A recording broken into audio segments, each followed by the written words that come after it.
그러니까 10살 차이 나는 자매가 있습니다, 채화님.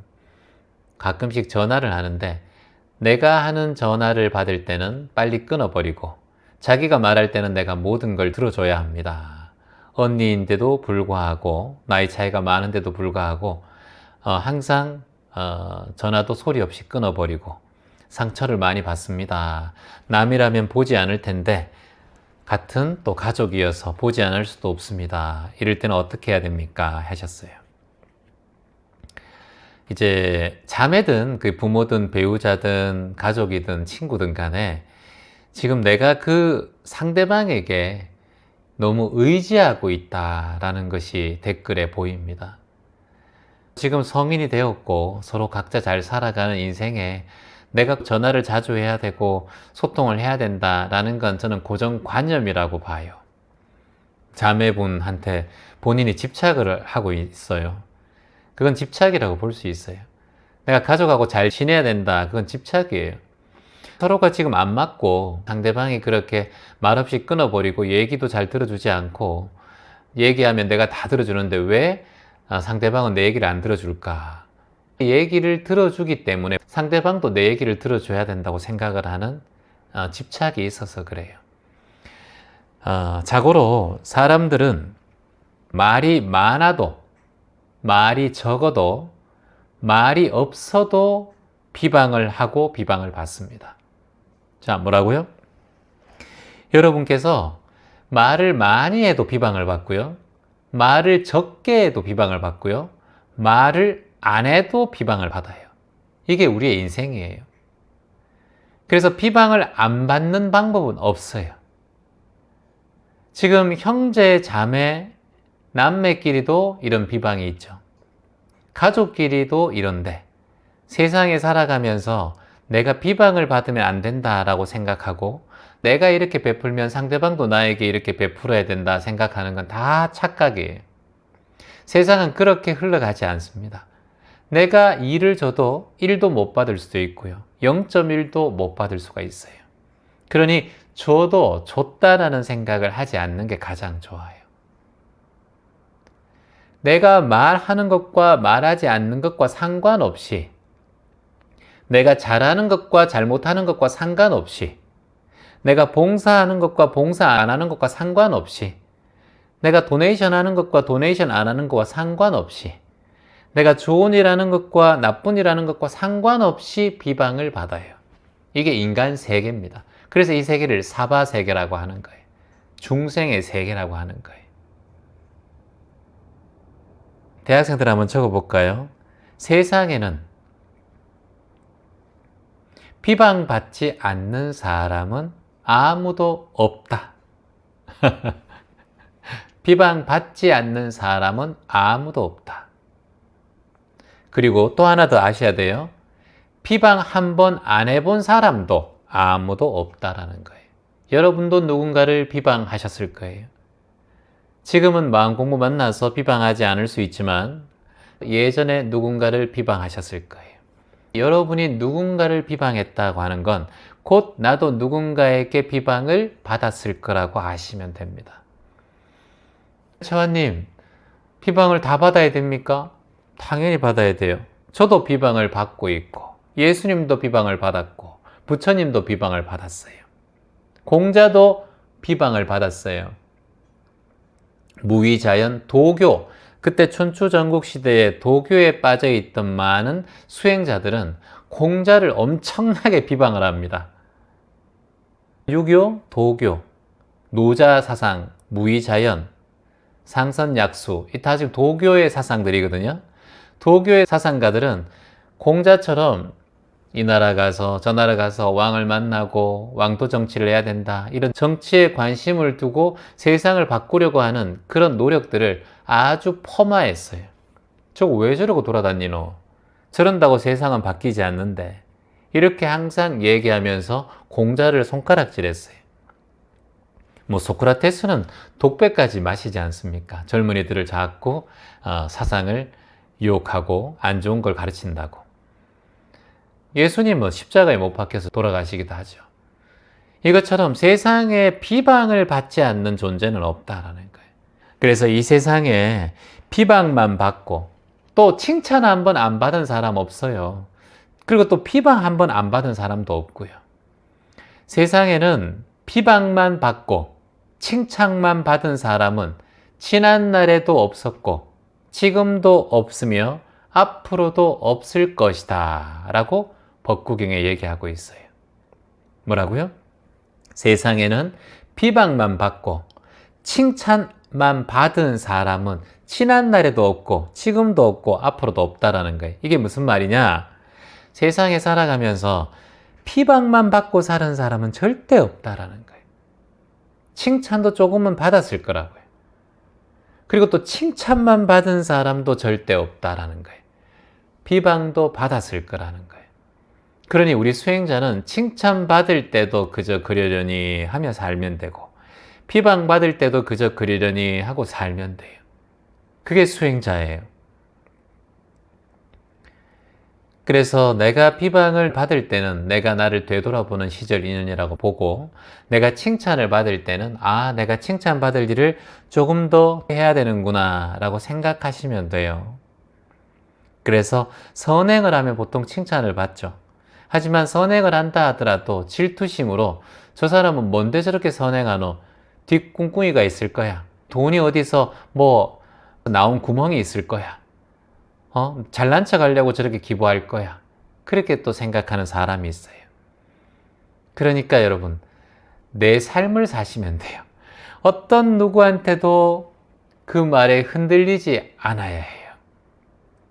세상에는 비방만 받고 칭찬만 받은 사람 없다. 매 순간마다 비방과 칭찬이 왔다 갔다 할 뿐이지.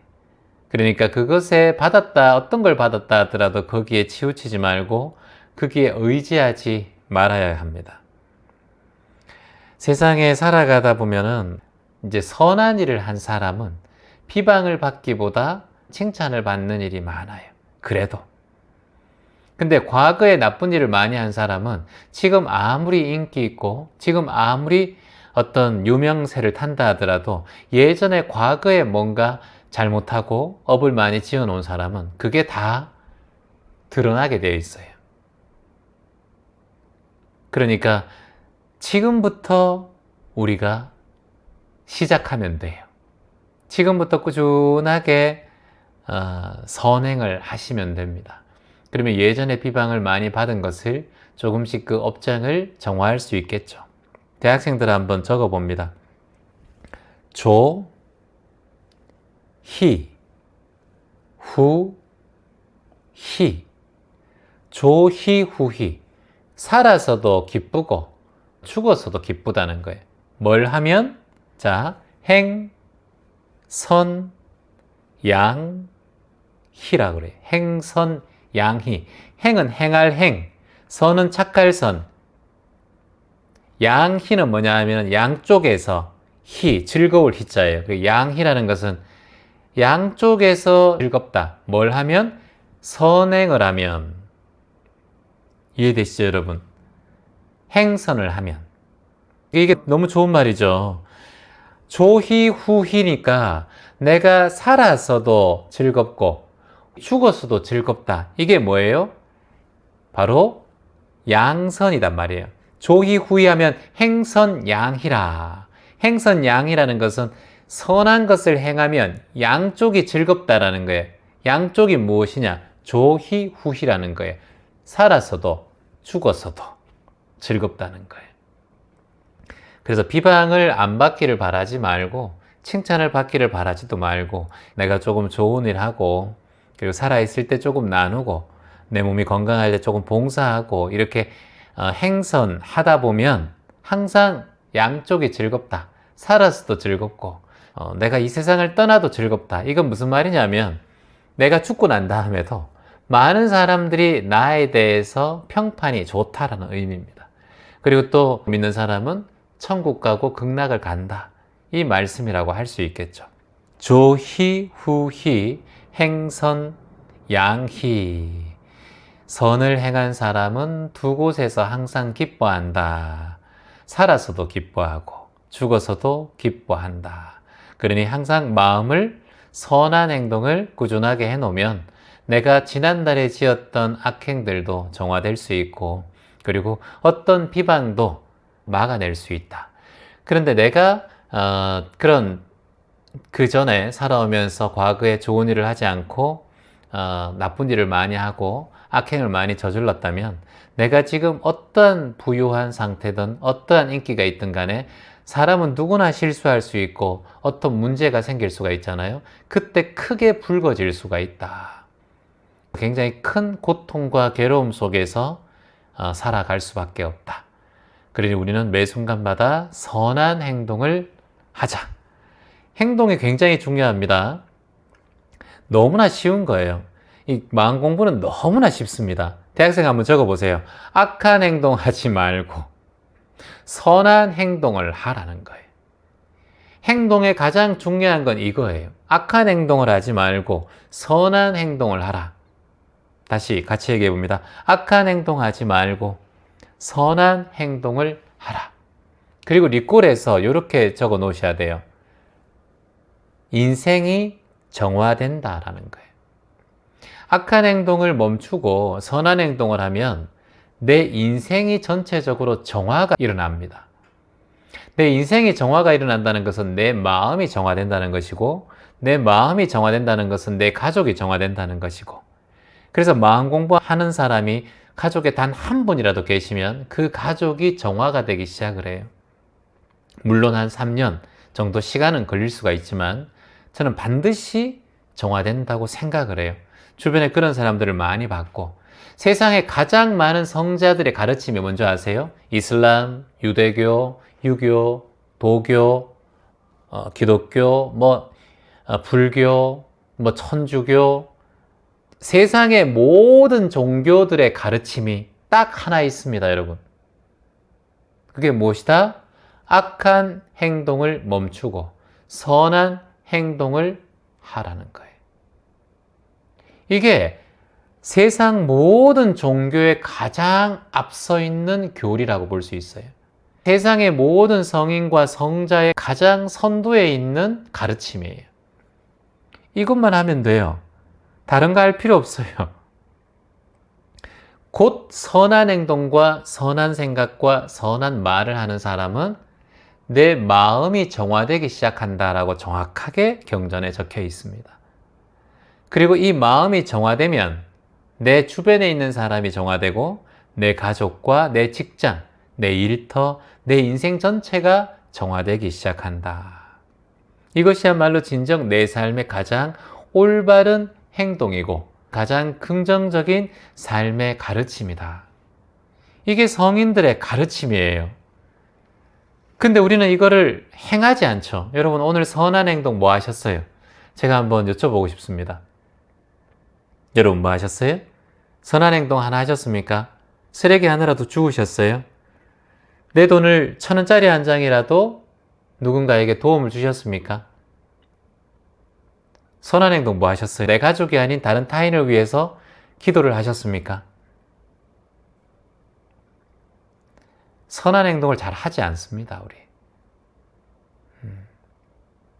이게 참 쉽지 않아요. 남을 위한 기도는 굉장히 큰 선한 행동이에요. 제가 이제 사연을 많이 읽어드리면 여러분이 그분을 위해서 기도해 주시는 건 참 선한 행동들이에요. 이렇게 내 생각으로, 내 기도로 선한 행동을 할 수 있습니다. 왜냐? 마음이 모든 것을 만들기 때문에.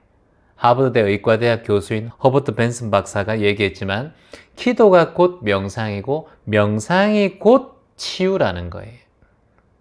내가 남을 위해서 기도하고 남을 위해서 좋은 기도를 하면 그것이 곧 명상이 되고 그 명상의 힘으로 내가 치유된다는 거예요. 그러니 남을 향한 기도, 상대방, 내가 아닌 존재를 향한 기도, 내 가족이 아닌 사람들을 위한 기도를 평상시에도 끊임없이 하고 내가 알고 있는 모든 존재들에게 또는 내가 알지 못하는 모든 존재들이 번뇌와 괴로움에서 벗어나 행복하시기를, 가난과 부족에서 벗어나 풍요로우시기를, 우울과 불안에서 벗어나 평온하시기를, 불안과 우울에서 벗어나 기쁘시기를, 병고와 질병에서 벗어나 건강하시기를 진심으로 간절한 마음으로 기도합니다. 이렇게 아침에 일어나면 저녁에 자기 전에 세상을 위해서 기도하셔야 됩니다.